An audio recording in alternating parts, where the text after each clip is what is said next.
వరంగల్ మొత్తం గులాబీమయమైంది. సభాస్థలం నుంచి మరింత సమాచారం తెలుసుకుందాం. మా ప్రతినిధి కరుణాకర్ ఉన్నారు. కరుణాకర్, ఏర్పాట్లు ఎలా ఉన్నాయి? ఏ టైంకి సభ స్టార్ట్ కాబోతోంది?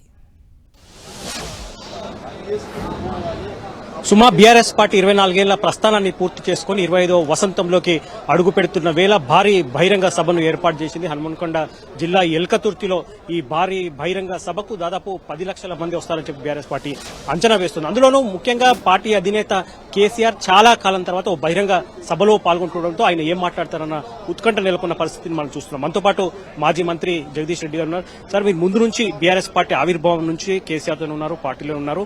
పార్టీ ప్రస్థానాన్ని ఎట్లా చూస్తారు? ఉద్యమ పార్టీ, ఆ తర్వాత 10 ఏళ్ల పాటు అధికారం కావచ్చు, ఇప్పుడు ప్రధాన ప్రతిపక్షం కావచ్చు. చాలా గొప్ప ప్రస్థానం బీఆర్ఎస్ పార్టీది. బహుశా నాకు తెలిసి ఈ సమీప భవిష్యత్తులో అనుకున్న లక్ష్యాలను సాధించిన పార్టీ బీఆర్ఎస్ పార్టీ కేసీఆర్ నాయకత్వంలో. తెలంగాణ రాష్ట్ర సాధనే ఏకైక ఎజెండాగా ప్రారంభించుకోబడ్డ పార్టీ 2001లో 14 సంవత్సరాలు ఏకాగ్రతతోని కేవలం తెలంగాణ రాష్ట్ర సాధన అంశం తప్ప ఇంకోటి ఏది ముట్టుకోకుండా పనిచేసి అనుకున్న లక్ష్యాన్ని చేరుకున్న పార్టీ. ఆ తర్వాత తెచ్చిన తెలంగాణ మీరే బాగు చేయాలని చెప్పి అప్పచెప్తే కేసీఆర్ చేతికి అద్భుతంగా అన్ని రంగాల్ని అభివృద్ధి చేసిన పార్టీ ఈ గులాబీ పార్టీ.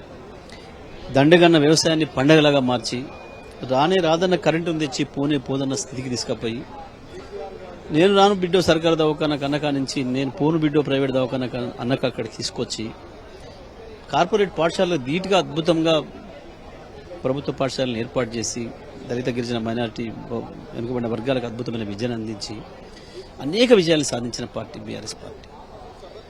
సంవత్సరాల కాలంగా ప్రజలు కాంగ్రెస్ పార్టీ చేత మోసపోయి అధికారం వాళ్ళకి ఇచ్చినా, మాకు ప్రతిపక్షంగా బాధ్యతనిస్తే 100కు 100% మార్కులు పడే విధంగా ప్రతిపక్షంగా ప్రజలకు అండగా నిలబడి కొట్లాడుతున్న పార్టీ బీఆర్ఎస్ పార్టీ. అంటే ఒక పార్టీగా లక్ష్య సాధనలో ప్రజలకు ఇచ్చిన హామీలు నిలబెట్టడంలో 25 ఏళ్లుగా 100% మార్కులు సాధించిన పార్టీగా బీఆర్ఎస్ పార్టీ నిలబడ్డది. అందుకే బీఆర్ఎస్ పార్టీ సభ్యులుగా మేము గర్వంగా ఉన్నాం. కేసీఆర్ ఎన్ని గంటలకు సభకు చేరుకుంటారు? ముఖ్యంగా మనం చూస్తున్నాం, ప్రధాన ప్రతిపక్ష అంటే పార్టీలు, అన్ని రాజకీయ పార్టీలతో పాటు సామాన్య జనంలో కూడా ఒక ఉత్కంఠ నెలకొంది. చాలా కాలం తర్వాత కేసీఆర్ ఒక బహిరంగ సభలో పాల్గొనబోతున్నారు. ఆయన చాలా కాలం తర్వాత మాట్లాడబోతున్నారు. కేసీఆర్ ఎన్ని గంటలకు ఇక్కడ చేరుకుంటారు? ముఖ్యంగా కేసీఆర్ ఏ అంశాలపై ఈ రోజు మాట్లాడే అవకాశం ఉంది? కేసీఆర్ చాలా కాలంగా ఏం లేదు, కేసీఆర్ మాట్లాడుతూనే ఉన్నాడు. కేసీఆర్ ప్రజల్లోనే ఉన్నాడు. పాపం కొంతమందికి ఎందుకో కన్ఫ్యూజన్ ఉంది, ఇదోటి పుట్టించి మాట్లాడుతూ ఉన్నారు చాలా కాలం మంది. కేసీఆర్ ప్రతినిత్యం మాట్లాడుతూనే ఉన్నాడు, ప్రతిరోజు మాట్లాడుతూనే ఉన్నాడు. అసలు తెలంగాణ ప్రజల తరఫున కొట్లాడుతున్నదే కేసీఆర్. తెలంగాణ ప్రజలకు దెబ్బతిన్న ప్రజలకు ధైర్యం ఇస్తున్నదే కేసీఆర్. అందులో సందేహమేం లేదు. మీరు అన్నట్టు ఒక ఉత్సుకత వచ్చింది, మొదలైంది. ఏం మాట్లాడతాడు కేసీఆర్ అని. నిజమే, నిన్న రాహుల్ గాంధీ అని ఒక నాయకుడు వచ్చిపోయింది ఇక్కడికి, కాంగ్రెస్ పార్టీకి జాతీయ నాయకుడు. ఆయన వచ్చిండు పోయిండు, ఎవరికి తెలియదు. మాట్లాడిండు పోయిండు, మాట్లాడింది కనీసం మీకు కూడా తెలియదు, నాకు కూడా తెలియదు, మనం వినలే, చదవాలనే ఉత్సాహం కూడా మనకు లేదు.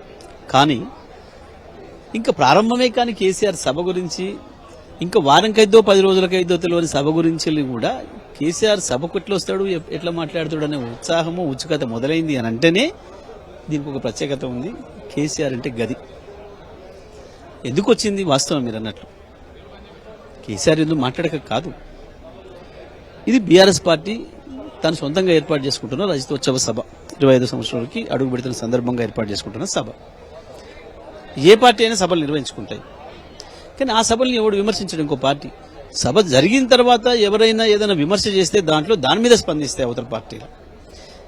కానీ ఇక్కడ కేసీఆర్ సభ పెట్టుకుంటుంటేనే నువ్వెట్లా పెట్టుకుంటావు సభ, నువ్వెందుకు పెట్టుకుంటావు సభ, దాని పేరేంది, దీని పేరేంది, ఎందుకు చేస్తున్నావు సభ విషయం మీరు చెప్తే ఇంకొక పాయింట్ సార్. మీరు చెప్తుంటే ఒక పాయింట్, సభ గురించి కూడా ఇక ఎక్కువ 100 కోట్లు ఖర్చు పెట్టి సభ నిర్వహించాల్సిన అవసరం ఏందని కూడా కాంగ్రెస్ పార్టీ ప్రశ్నిస్తున్న పరిస్థితి. సభ ఎందుకు పెడుతున్నావు, దీనికి పైసలు ఎక్కడి, ఇది ఎక్కడిది, అది ఎక్కడిది, దీని పేరేంది, దాని అది కదా, ఆ పేరు అయితే అప్పుడే పోయింది కదా, ఈ పేరు అయితే ఇప్పుడే వచ్చింది కదా, ఇవన్నీ మీకెందుకురా, మీకేం వస్తున్నావు, అసలు మీరెందుకు మాట్లాడుతున్నారు? కన్ఫ్యూజన్ ఉంటే ప్రజలకు ఉంటే, ఒకవేళ ప్రజలు రారు. ప్రజలకు ఒక కన్ఫ్యూజన్ ఉందనుకో, ఈ సభ ఏం పార్టీ సభను అని, ప్రజలే రారు. మీరే అప్పుడు ఉత్త గ్రౌండ్ చూపించవచ్చు. ఎందుకు భయపడుతున్నారు? కేసీఆర్ను చూసి అంటేనే కేసీఆర్ సభ విజయవంతం అయిపోయింది, కేసీఆర్ అనుకున్న లక్ష్యం అయిపోయింది. మీ వెన్నులో వణుకు పుట్టించాలనుకున్నాడు కేసీఆర్, పుట్టించిండు.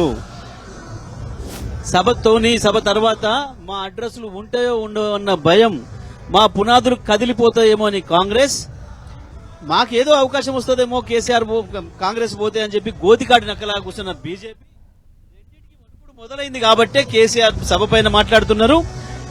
కేసీఆర్ సభలో ఏం మాట్లాడుతున్నారు దానిపైన మాట్లాడుతున్నారు. వీళ్ళందరూ మాట్లాడుతున్నారు కాబట్టి ఇంకెంత ఉత్సాహం పెరిగింది, ఉత్సుకత పెరిగింది. వాస్తవమే, ఈ సభ ప్రజలు సొంతం చేసుకున్నారు.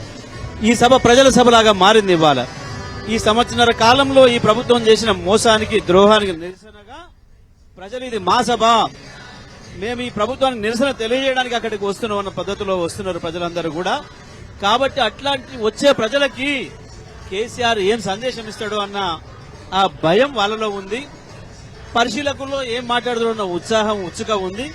తప్పకుండా ఏ సందర్భానికి ఎట్లా స్పందించాలనో, ఏ సందేశం ఇవ్వాలనో కేసీఆర్కే బాగా తెలుసు. కాబట్టి సాయంత్రం కేసీఆర్ నోటి నుంచే విందాం మనందరం.